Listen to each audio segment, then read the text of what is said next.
అంటే ఎక్కువగా మాట్లాడని చెప్పాను కాబట్టి నేను ఎక్కువ మాట్లాడను. సో నేను ఎక్కువ మాట్లాడను కాబట్టి నేను కొద్దిగా షార్ట్గా మాట్లాడి నేను దీన్ని ముగించేస్తాను. జూలై 4th వస్తున్నాడు సినిమా తమ్ముడు. ఈ సినిమా హిట్ కావాలని నేను బలంగా కోరుకునేది ముగ్గురు కోసమండి.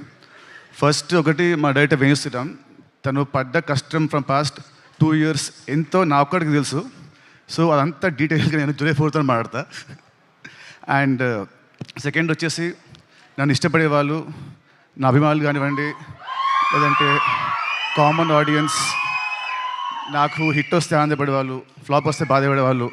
లాస్ట్ కొన్ని సినిమా వచ్చి మిమ్మల్ని నేను హ్యాపీగా చేయలేకపోయాను. బట్ డెఫినెట్లీ జూలై 4th తమ్ముడు మీ అందరిని హ్యాపీ చేస్తుందని నేను అనుకుంటున్నాను. సో అదే అండి, sorry for the last films. ఇప్పటి నుంచి మంచి సినిమాలతో ముందుకు వస్తుంటాను. I promise you all that. And థర్డ్ది, I want my entire family to come to the stage.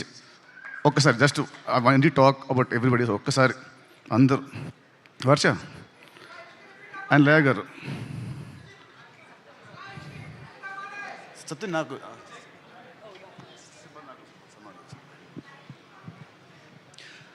మామూలుగా cinema hero is a hero main, director main and producers main.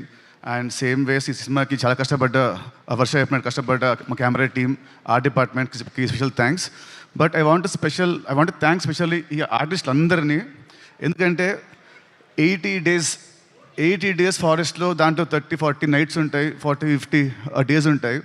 చెప్పులు లేకుండా, ఏం లేకుండా, జ్వరాలు వచ్చిన, ఫుడ్ పాయిజనింగ్ అయినా, కాళ్ళు కట్ అయినా, ఏమైనా కూడా ఎవ్రీడే మార్నింగ్ 7 షార్ట్ అంటే everyday to be on sets by 6 o'clock and morning to evening to work very hard, including the small kids. ప్రతి ఒక్కరు వీళ్ళు లేకుంటే సినిమా మధ్యలో ఎప్పుడూ అయిపోయేది. మధ్యలో వీళ్ళు పారిపోయేవాళ్ళు మా డైరెక్టర్ పెట్టిన టార్చర్కి. కానీ ఎంత పెట్టినా కూడా తట్టుకొని అందరు నిలబడి ఈ సినిమా అవడానికి వీళ్ళు one of the main pillars of the movie. So I want you all to give them a round of applause please. Thank you means a lot. Thank you so much. Thank you. Okay, please good on. And నేను last కొన్ని నెలల్లో కొంచెం లో ఉన్నాను. But నాకు regular ఇంటర్వెల్స్లో మా శిరీష్ గారు and Raj గారు నాకు బూస్ట్ ఇస్తూ, నన్ను కాన్ఫిడెన్స్ పెంచుతూ, లేదు మనం కొడుతున్నామని ఎక్కువ నాకు శిరీష్ గారు ప్రతిసారి ఒక మాట అంటారు. ఆ మాట నేను జూలై 4th చెప్తాను, ఇప్పుడు నేను మాట్లాడను. So thank you uncles, thank you very much. ఇంకా నా ఇంట్రడక్షన్ అవసరం లేకుండా స్ట్రైట్ అవే మైక్ తీసుకొచ్చి మీకు ఇచ్చేశారు. July 4th please come to the theatres. మీరందరూ చెప్పినట్టు it is going to give a very good theatrical experience film for sure. Shirish గారు, సెంటిమెంట్ వైజ్గా ఏంటంటే మీరు ఎప్పుడైతే మాట్లాడతారో సినిమా హిట్ అవుతుంది సార్. కాబట్టి మీరు ఏదైనా